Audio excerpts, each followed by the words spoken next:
El segundo paso en el examen físico del abdomen es la auscultación.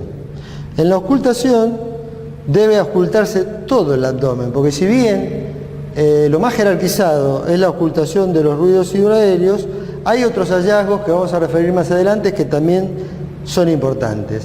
La identificación de los ruidos hidroaéreos a través del estetoscopio se realiza colocando el estetoscopio en la zona centroabdominal y percibiendo los ruidos hidroaéreos normales, que habitualmente son continuos, entre 5 y 30 por minuto. Lo importante en la auscultación del abdomen es, a través de la experiencia, reconocer cuando los ruidos hidroaéreos están aumentados o disminuidos.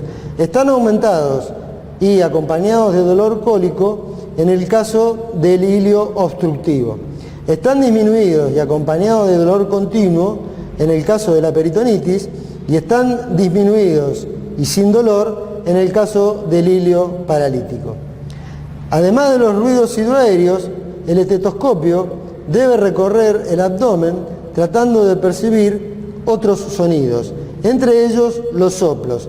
Pueden encontrarse soplos sistólicos en el 20% de las personas sin significado patológico, pero el hallazgo de un soplo sistodiastólico en la zona umbilical tiene una alta especificidad y un cociente de probabilidad muy alto para el diagnóstico de hipertensión renovascular.